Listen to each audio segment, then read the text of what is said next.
उत्तराखंड के सिलगियार सुरंग में फंसे 41 श्रमिकों के सफल बचाव के बाद देश भर में खुशी का माहौल है। श्रमिकों के सुरक्षित बाहर आने की खुशी में आज शाम देहरादून में मुख्यमंत्री पुष्कर सिंह धामी के आवास पर विशेष आयोजन किया जाएगा। सीएम पुष्कर सिंह धामी के निमंत्रण पर श्रमिकों के परिजन भी सीएम के साथ दिवाली मनाएंगे। मुख्यमंत्री पुष्कर सिंह धामी ने कहा है कि यह रेस्क्यू ऑपरेशन बहुत चुनौतीपूर्ण और कठिन था। जिन जिन लोगों ने इसमें अपना योगदान दिया, मैं सबका धन्यवाद करता हूँ। बाबा बोखनाग की कृपा से यह अभियान सफल हो पाया था। और कैसे इसको आप लोगों ने सफल कर दिखाया?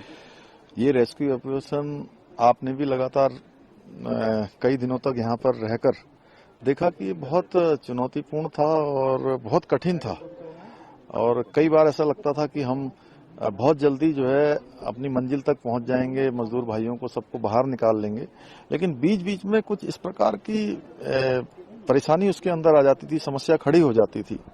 पहले दिन जब हमने इस पर काम करना शुरू किया तो ये लगा कि ये मलबा जो है जेसीबी और पॉकलैंड से आसानी से हटा लेंगे, और जितना हटाते थे मलबा उससे ज्यादा ऊपर से आना शुरू हो जाता था। फिर हम पाइप लेकर आए, पाइप हरिद्वार से देहरादून से पाइप इकट्ठे करे, पाइप डालने का काम हुआ, तो पाइप भी तेजी से आगे नहीं जा पाया कुछ जाने के बाद। फिर उसके बाद अमरीकी जो मशीन है, ऑगर मशीन लाई गई, उसको एयरलिफ्ट करवाया गया इंदौर से, हैदराबाद से, उड़ीसा से, कई जगह से जो है उसके मशीनरी लाई गई, लेकिन वो भी जो है एक दूरी तय करने के बाद फिर अटक गई। फिर दोबारा चलाई गई, फिर दोबारा चलाने के बाद अंदर मशीन फंसी गई पूरी तरह से, पूरी डैमेज हो गई, पाइप भी डैमेज हो गया, और ऐसा लगा कि अब तो चारों तरफ से रास्ता बंद हो गया है। फिर ऊपर से वर्टिकल डीलिंग शुरू की गई, वह भी जो है चली, लेकिन वो उतनी तेजी से नहीं चल पा रही थी। लेकिन फिर अंततः ये लगा कि यही काम हमारा दोबारा चलना चाहिए। फिर अगर मशीन अंदर जाकर जब डैमेज हो गई तो उसको काट काट के निकालना, एक एक मीटर काट करके निकालना, कम से कम लगभग 48 मीटर अंदर जा चुकी थी, तो बहुत चुनौतीपूर्ण था। पहले उसके पंखों को काटना, पंखों को काटने के बाद मशीन को काटना। जिन लोगों ने भी इसमें काम किया है, जो हमारे गैस कटर थे, इसके आए हुए टेक्नीशियन थे, उन्होंने बहुत जीवटता का काम किया और पूरी मशीन बाहर निकाली। मशीन बाहर निकालने के बाद तय किया कि अब जो है मैनुअल इसको आगे बढ़ाया जाएगा, और जो खुदाई करने वाले हैं वो मैनुअल जाकर आगे आगे जाकर देखते थे, फिर उसको पुशिंग का काम शुरू किया। तो बड़ा चुनौतीपूर्ण रहा, और इसमें काम करने वाले जिन जिन लोगों ने भी अपना योगदान दिया है, मैं सबका धन्यवाद करता हूं। और विशेषकर से हमारे प्रधानमंत्री जी का, जिन्होंने मैंने कभी ऐसा सुना नहीं कि किसी प्रधानमंत्री जी ने किसी रेस्क्यू अभियान की एक दिन भी नागा किया हो, और एक से एक बारीकियों का उन्होंने जो है सूक्ष्म से सूक्ष्म जानकारी लेने के बाद उस पर कैसे काम किया जा सकता है, कैसे हम सबका प्रोत्साहन किया जा सकता है, पूरे लगे हुए जो विशेषज्ञ थे उनको किस प्रकार से प्रोत्साहित करना है, सारी चीजें उन्होंने हमको लगातार मार्गदर्शन किया।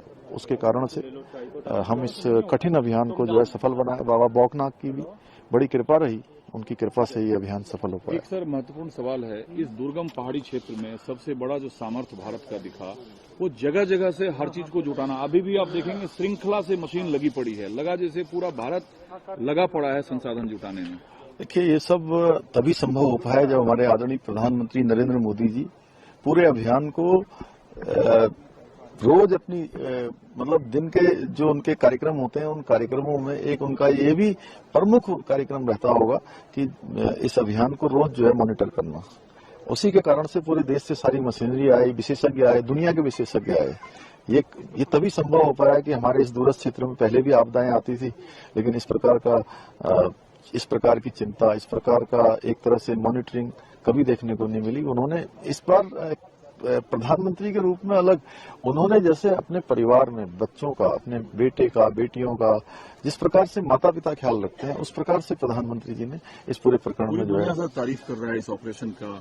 इस टनल का आगे भविष्य आप कैसे देखते हैं? और बतौर मुख्यमंत्री आपने कई विजिट किया, और कल तो कई घंटे आपने कैंप किया हुआ था वहां, जैसे अब रेस्क्यू बिना कराए आप जाएंगे नहीं? कल मैं दिन में प्रातःकाल में वहीं था 10 बजे तक, और 10 बजे जाने के बाद फिर से मैं 1 बजे वापस आ गया था, और 1 बजे से लेकर थोड़ी देर के बाद लगभग 1:30 बजे मैं चला गया था, और लगभग 9 साढ़े 9 बजे जब अभियान पूरा हो गया उसके बाद ही बाहर निकला। तो मुझे लगता है कि चूंकि हमने पहले ही कहा है कि इन सब का हम जितने भी इस प्रकार के हमारे प्रोजेक्ट चल रहे हैं सबकी समीक्षा करेंगे, और भारत सरकार भी अपने स्तर पर सबका सेफ्टी जो ऑडिट है वो करवाने का निर्णय वहां से हो चुका है।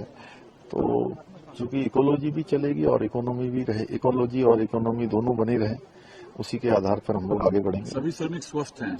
हाँ, सभी श्रमिक स्वस्थ हैं, और देखिए उनको अंदर भी उनका हौसला, उनका शरीर दोनों भगवान की कृपा से अच्छे रहे, और जो उनके लिए ऑक्सीजन देने से लेकर पानी देना और उनके लिए खाद्य सामग्री भेजना, मुझे समझ में आया जब मैंने ये सोचा था कि पूरा रेस्क्यू अभियान 3 घंटे तक चलेगा, 3 घंटे तक चलेगा, क्योंकि एक को लाने में कम से कम 5 मिनट से 10 मिनट तक लगेंगे। स्ट्रेचर पर आएंगे, एनडीआरएफ वाले, एसडीआरएफ वाले उनको चढ़ाएंगे।